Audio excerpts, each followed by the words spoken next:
Bonjour à tous et bienvenue sur ma chaîne Ma Petite Life. J'espère que vous allez tous très bien en ce dimanche qui était ensoleillé il n'y a pas si longtemps que ça, mais j'ai dû trop traîner ce matin et du coup il n'y a plus de soleil. Bon, j'essaie de me tourner de manière à pas trop être en contre-jour, c'est un peu compliqué, il y a des fenêtres de partout. Voilà, et je ne vais pas trop réfléchir, je me suis allée ce matin, on y va, on va faire un peu le bilan de cette année 2024. Donc voilà, on se retrouve un peu pour le blablatage du dimanche. Qui dit blablatage dit une tisane, toujours, parce que je vais parler à moi-même. C'est un exercice assez compliqué, mais voilà. Je me dis que c'est une bonne idée pour finir l'année 2024, de faire un petit point. Bon, j'ai les cheveux qui sont... J'ai une nouvelle coiffure et j'ai un peu de mal à dompter mes cheveux. Donc vous m'excuserez.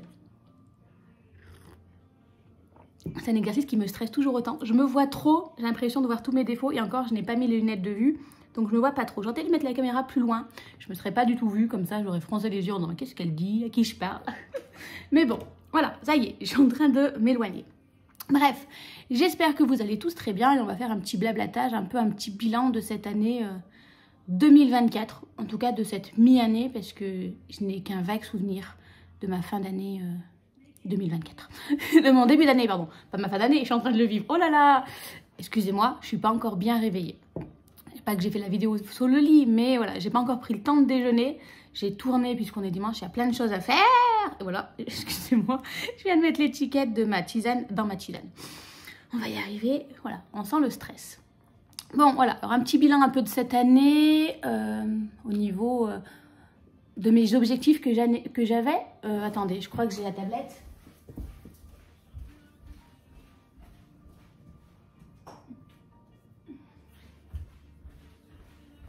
Je suis partie tellement loin.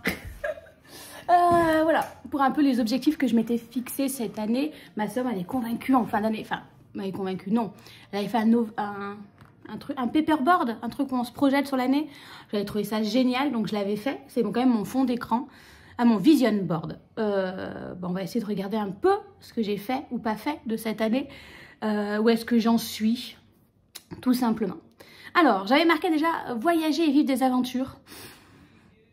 Pas spécialement en début d'année, je dois avouer que j'ai pas spécialement voyagé. Le seul voyage que j'ai fait, c'est ces vacances où je suis partie à... Pas par la Nouvelle, je suis partie à Royan, enfin près de Royan. Mais voilà, c'est vrai qu'il faut faire des choix dans la vie. Entre la maison et voyager, évidemment, on ne peut pas tout faire avec un crédit sur le dos. Mais bon, écoutez, c'est un choix. L'année 2025 sera peut-être mieux. On a déjà prévu un voyage à Londres, pas encore organisé, mais voilà. Par contre, pour ce qui est de vivre des aventures, alors pas toujours en début d'année. En fait, c'est vrai que mon début d'année a été très calme. Et puis, je sais pas, avec ma collègue Céline, qui a eu 30 ans, s'est réalisé qu'on était pas deux vieilles filles, c'est pas super sympa pour nous. Mais deux filles célibataires au fin fond du Cantal, c'est un peu compliqué. On s'est dit, en fait... on est là l'une sur l'autre, donc autant faire des choses ensemble. Donc on a fait pas mal de choses qui nous ont sorti de nos zones de confort depuis septembre. Donc je suis assez contente. On va essayer de continuer ça. On a pas mal de projets pour l'année 2025 pour l'instant. On a déjà calé 2-3 trucs. Donc voilà, c'est pas toujours des trucs extraordinaires. Hein. Je rappelle qu'on est dans le Cantal, donc aller faire des expos tous les soirs, c'est pas possible. Puis on a 1h15 minimum l'une de l'autre. Mais... on sort de notre zone de confort où, au lieu de passer 3 mois sans se voir et en restant chacune chez soi, on essaie de se voir déjà tous les mois et d'aller faire un festival, d'aller plus souvent au Zénith, voir des comédies musicales, des spectacles, des concerts, des choses comme ça. Donc c'est chouette de prendre soin de nous aussi, aller faire des massages, aller faire des spas, juste papoter et en fait avoir juste quelqu'un quasiment au quotidien sur qui compter, c'est pas mal du tout. Donc voilà, tout simplement pour ça. Bon, il n'y a pas vraiment... Mais bon, c'est des choses, je pense, le voyage, ça prend du temps. On ne peut pas visiter tous les pays du monde la même année. Enfin, je ne peux pas en ayant la maison à mes frais. Mais bon, je ne perds pas espoir pour ça. Ensuite, j'avais marqué prendre soin de moi, de mon corps, avec le sport, avec...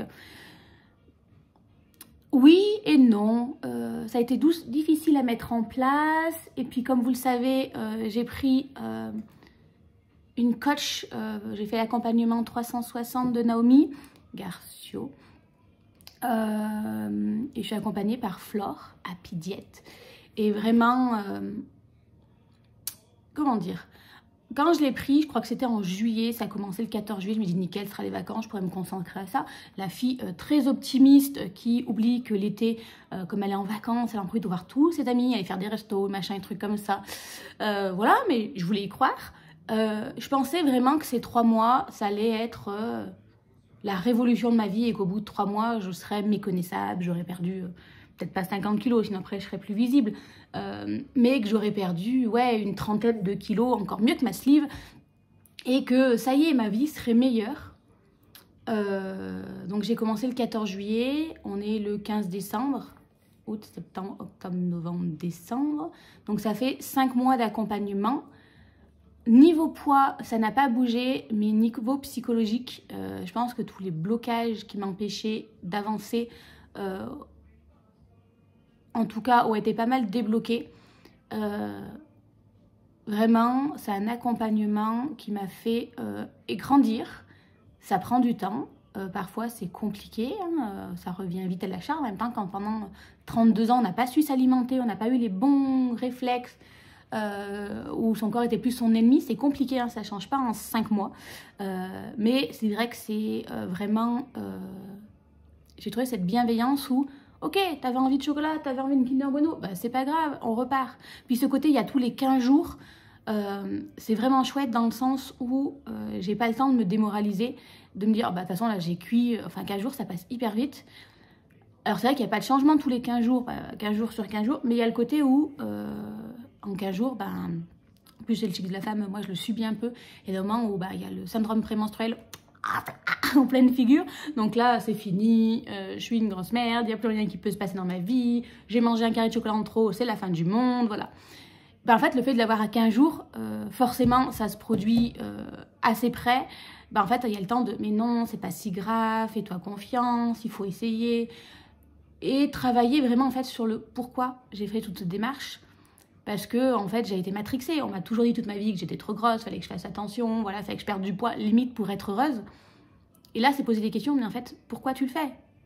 Quels sont tes moteurs à toi, ta motivation? Et vraiment, ce côté, moi, que j'avais vraiment besoin de côté, ok, bah là, c'est pas parfait, tu pourrais faire mieux, mais en fait, regarde, il y a 6 mois, ça aurait été pire.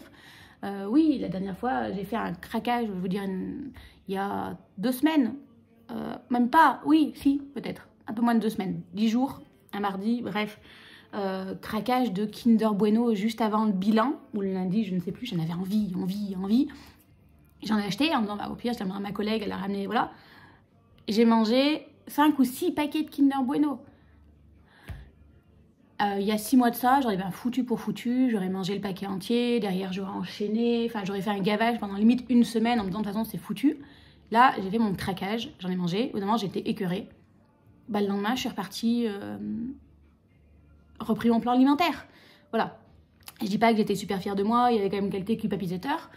Mais voilà, j'ai mangé mon Kinder Bueno, il y avait aussi peut-être le stress, il y avait plusieurs choses qui s'étaient passées à cette période-là et je me suis dit, bah, ok. Donc vraiment, pour ça, je les remercie parce que j'ai pas mal évolué.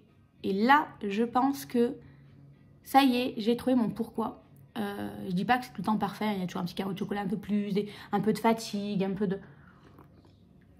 Mais j'ai le déclic de faire du sport, de valider mes pas tous les jours, ben voilà, avec le tapis plus à l'intérieur, de faire même plus, mais 10 000 pas par jour, alors qu'elle m'avait mis que 6 000, de faire au moins ma séance de sport, pareil avec TSE, je fais le Christmas with Sissi, de tenir mes séances, j'ai peut-être un peu de retard, mais je fais toujours mes 2 voire 3 séances par semaine. Voilà, je crois qu'il y a eu le déclic. Il y a eu le côté, en fait, vraiment, je le fais pour moi, pour mon bien-être, pour ma santé, pour physiquement, peut-être pas perdre du poids, mais me raffermir. Voilà, c'est compliqué, hein, l'image à soi. Voilà, ça prend du temps. J'ai conscience que là, ça y est, il y a eu le déclic, mais que ça ne sera pas dans 3 mois ou même pas le mois prochain que ça y est, je verrai la différence. Mais voilà, je suis assez contente, j'espère que ça dure. Un peu d'appréhension avec les vacances. Pardon, j'aurais peur de ma voix.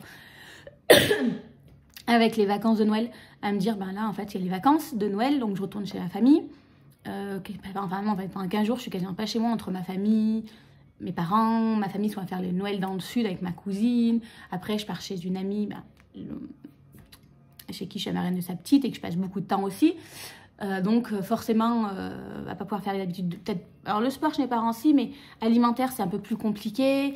Voilà. Donc il y a beaucoup d'appréhension en me disant mais il va pas falloir que je me démotive, il va pas falloir que je perde le truc pour garder cette motivation, enfin garder ce déclic et me dire ok, tu as peut-être des moments où tu vas chuter, tu vas pas pouvoir manger comme tu peux hein, pendant les fêtes.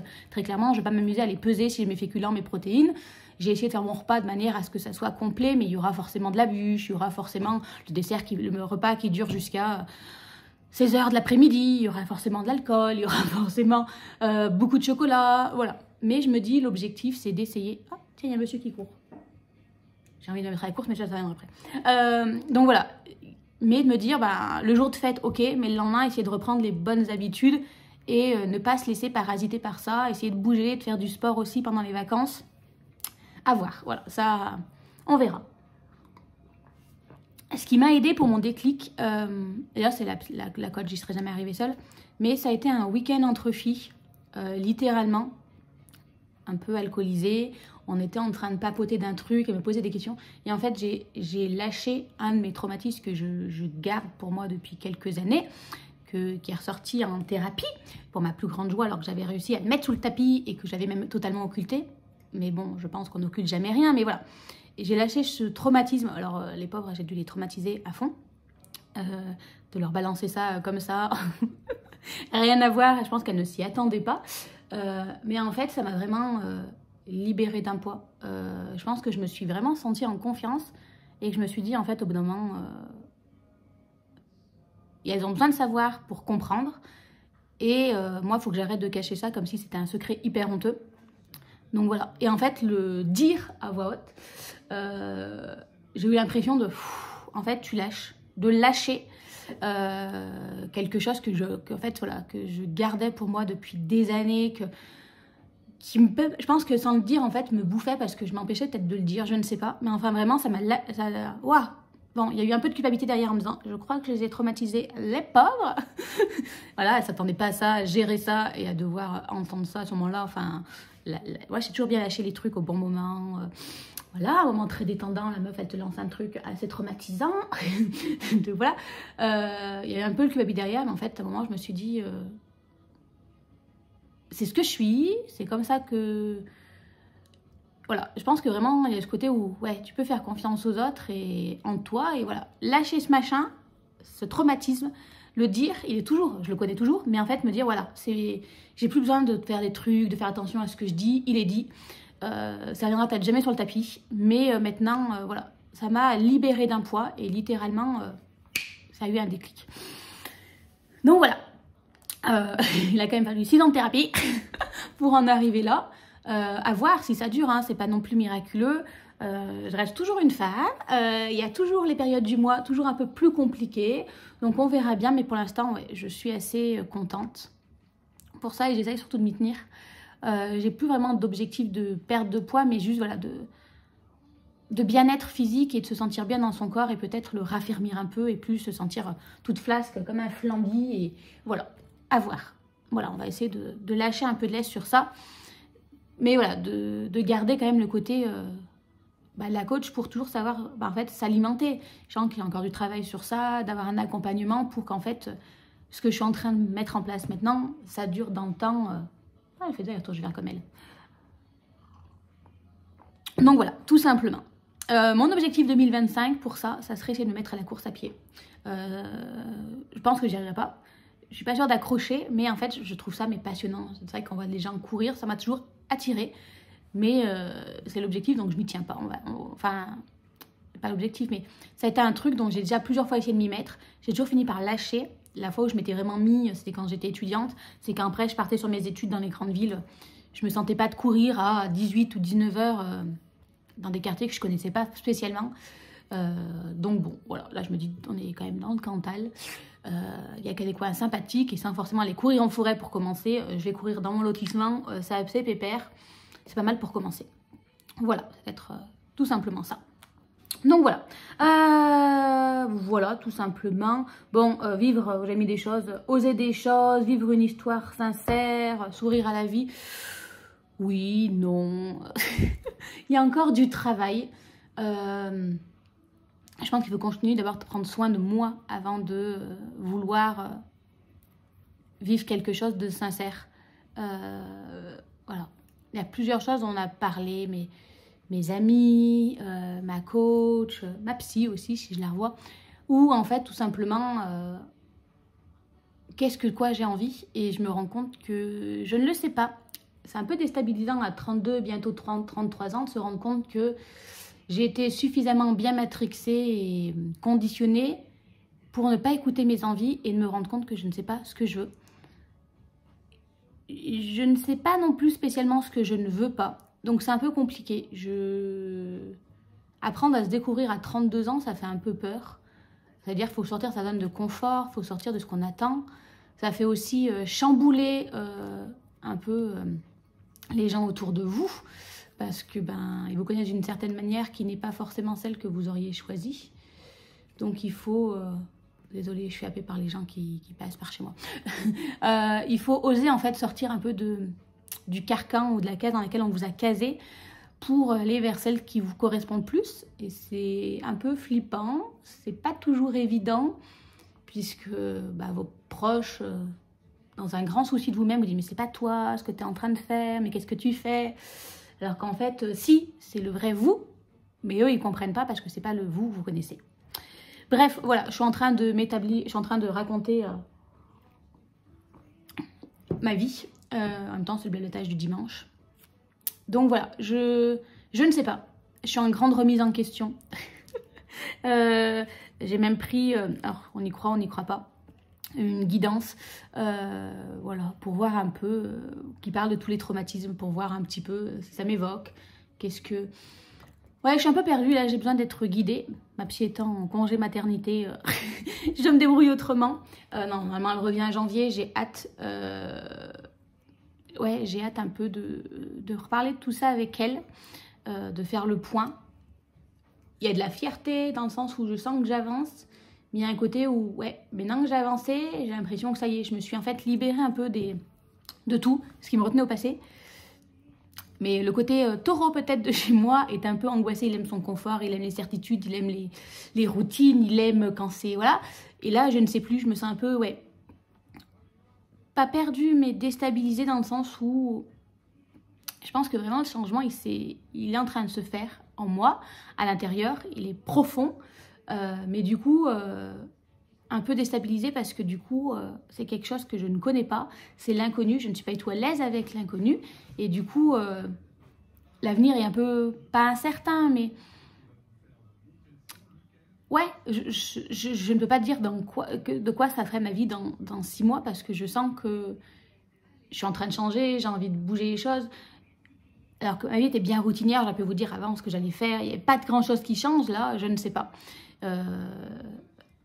Ouais, je sens qu'il y a une envie de changement, qu'il y a envie de bouger, qu'il y a une envie de trouver ce qui me correspond et parfois de tout claquer et de tout plaquer, parce que claquer aussi, et de tout recommencer.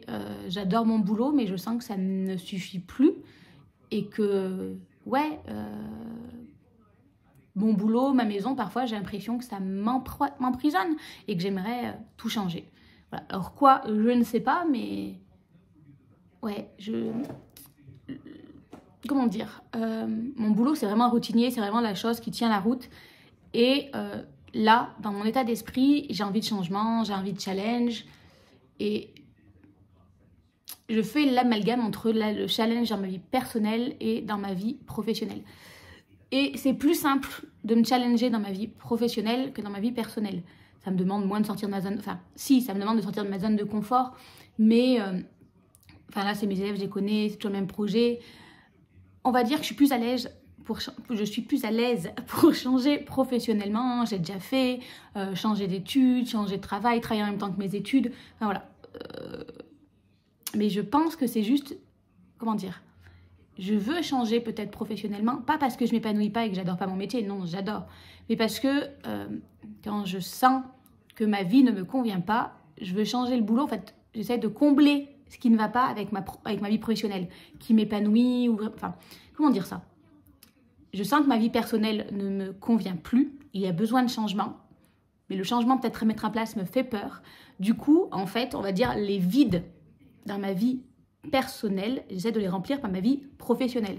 Sauf que là, dans mon boulot, ça va faire maintenant plus de 10 ans que j'enseigne, ça va faire ma 6e ou 7e année que je suis dans cette école. J'adore cette école, je connais les familles, je pense que les parents, j'ai réussi à avoir la confiance des parents, avec les élèves ça tourne, c'est le même niveau. Ça, même si j'aurais voulu changer avec ma collègue pour l'instant, mais elle n'a pas suffisamment... on n'est que deux, donc elle n'a pas suffisamment expérimenté pour sentir à l'aise, pour suffisamment changer. Elle trouve à peine ses marques. Moi, ça fait plus longtemps que j'enseigne, toujours au même niveau, donc moi je me sens, ça y est. Mais si vous voulez, en fait, ce côté-là où ma vie personnelle, ma vie professionnelle avant venait combler les trous dans ma vie perso, là ça ne le fait plus. Mon boulot me prend toujours un peu du temps, mais moins que quand j'ai commencé, ou moins quand je change de méthode, choses comme ça. Donc là, c'est vrai que je suis un peu en mode... il faut trouver comment combler autrement. Bon, après, je dois vous avouer que entre le boulot... maintenant, il faut se remettre au sport, il faut valider donc faut faire des séances de sport, il faut valider, c'est pas tous les jours. Je me mets aussi à l'anglais parce que comme on a prévu un voyage en anglais, j'aimerais être plus à l'aise en anglais, des choses comme ça. Mais en fait, demain, je trouve pas le temps de tout faire. Puis il faut cuisiner pour préparer tous ces repas, pour manger équilibré. C'est vrai que parfois, je me rends compte qu'il y a une charge mentale et une pression où tous les jours, il faut trouver du temps pour faire son ménage. Rentrer du boulot, il est 18 h, faut faire sa séance de sport, faut faire ses pas, préparer son repas, faut anticiper pour demain, faire un peu de rangement. C'est dur, c'est dur d'être une femme qui ne procrastine, enfin en gros qui ne repousse pas toujours le lendemain. Parce que moi j'étais très douée, me caler devant Netflix et regarder la télé, il n'y avait pas de souci. Du coup les pas n'étaient pas aidés, la séance de sport n'était pas faite. L'alimentation, on n'en parlera pas, mais voilà. Et du coup, c'est vrai que c'est plus compliqué il faut faire des concessions, en fait, c'est ça. Il faut se dire, en vrai, avant, j'avais pas le temps. Enfin, je veux dire, je voulais regarder une saison d'une série, ça ne me gênait pas. Mais là, en fait, voilà, il faut choisir sa priorité. Et ouais, ça change. Et moi, je n'aime pas le changement. Mais voilà. Mais il y a quand même ce côté un peu pression pour être épanoui. Il faut faire quand même pas mal de choses. Vous voyez, je vous dis, bon, là, je fais les séances, elles durent que 20 minutes, mais il faut les faire. Après, quand on n'a pas eu le temps de valider ses pas, il faut quand même faire ses 10 000 pas. Donc, ça fait quand même 1 heure de tapis. On est parti sur 1 h 20 de sport tous les soirs. Faire du Olingo 15-20 minutes tous les jours aussi pour améliorer son anglais. Enfin, ces petites choses qui... comment dire, un peu une pression où, alors peut-être que je me la mets avec moi-même, mais vous savez, après quand on discute avec ses amis, quand on se retrouve, je trouve qu'on se la subit toute en tant que femme il faut entretenir la maison, il faut préparer les repas, mais en même temps il faut qu'on fasse la séance de sport, enfin il faut aller courir, il faut marcher, il faut s'occuper. Alors moi j'ai pas d'enfants encore, mais il faut accompagner les enfants aux activités scolaires, puis en même temps, pareil, on veut voyager, il faut garder des vacances, il faut s'améliorer en anglais. Alors moi je dis l'anglais, mais il y en a d'autres, elles travaillent autre chose. Enfin, il y a un côté où il faut toujours pas être plus, mais ouais, si. Comme si en fait se poser devant Netflix pendant une demi-heure c'était du temps perdu et qu'il y avait toujours autre chose à faire. Faut faire du sport, faut préparer le repas, faut ranger la maison, faut faire une machine, il faut... ouais, c'est... Je trouve on nous en demande beaucoup, peut-être que je m'en demande beaucoup et que parfois... ça rentre pas tout dans une journée de 24 heures. Parce qu'aussi, il faut bien dormir. Ça aussi, il faut faire au moins 8 heures de sommeil pour être en forme. Alors, je suis d'accord. Mais du coup, parfois, tout caler, c'est compliqué puisqu'il y a quand même le boulot qui prend de la place dans la journée. Même beaucoup de place. On part à 8 heures, on revient à 18 heures. Ça fait quand même 10 heures de la journée. Il reste plus que 14 heures. Bon, ça va. Mais sur ces 14 heures, il faut dormir 8 heures. Donc, il reste plus que 6 heures. Bon, en fait, ça va. Qu'est-ce que je fais de ces 6 heures ? Il y a déjà 1 heure où je me prépare le matin, mais il reste encore 5 heures. Je ne sais pas. Je perds du temps en fin de compte, parce que 5 heures, c'est énorme. Déjà, je suis en train de parler pendant une demi-heure au lieu de faire autre chose, donc vous voyez. Mais voilà, tout ça pour dire ça. Je ne sais même pas ce que je vous ai raconté. 24 minutes, je crois que je raconte, mais en même temps, c'est blablatage. Je raconte un peu ma vie. Et voilà, pour dire que, voilà, je pense que l'année 2024 a vraiment une année où surtout cette fin d'année, où j'ai pas mal changé, j'ai grandi peut-être. Et j'espère que ça va durer surtout sur cette lancée. Ça fait un peu peur l'inconnu, mais du coup, je me sens plus en raccord avec moi-même. Pardon, j'ai une crampe. Avec mes objectifs, donc voilà, à voir. À voir, à voir, à voir. Je me fixe pas d'objectif particulier pour l'année 2024. Non, 2025. Essayez de trouver mes envies et les écouter. Ça sera pas mal. Voilà, tout en essayant de prendre soin de moi. Bon, l'avantage, c'est que j'ai la coach. Essayer de continuer sur cette lancée et puis voilà, voir où ça nous mène. Avoir moins peur de l'inconnu. Voilà. Oser se lancer. Ça va être ça un peu toujours pareil, en fait. Arrêter de vivre dans mon petit confort et me dire lance-toi, Marine, lance-toi. Donc voilà, tout ça pour ça. Je vais m'arrêter là parce que j'ai les cheveux qui partent dans tous les sens. Je ne sais plus quoi vous raconter. Ouais, non, je vais m'arrêter là. Je vais arrêter de blablater. Je ne sais pas si je vais la poster d'ailleurs cette vidéo, on verra bien. Je vous souhaite à tous de passer une excellente semaine. Merci de m'avoir écouté jusque-là. J'espère ne pas vous avoir trop fatigué avec mes histoires. On se dit à très vite pour une nouvelle vidéo ou en commentaire. Et je vous souhaite à tous de belles fêtes de fin d'année, puisque c'est la dernière vidéo où on se verra en... Enfin, vous me verrez, parce que je ne vous vois pas, en face caméra. Donc, je vous souhaite de passer de belles fêtes de fin d'année et puis, ouais, de penser à vous. Et que l'année 2025, en tout cas, soit belle. Je ne sais pas comment se passer votre année 2024, mais en tout cas, qu'elle vous apporte ce que vous souhaitiez. Et puis, osez. Osez être vous-même et osez réaliser ce que vous avez envie. Voilà. Et on va essayer de faire pareil pour moi. Sur ce, je vous souhaite à tous de passer un bon dimanche et une belle semaine. Et on se dit à très vite. Bye bye!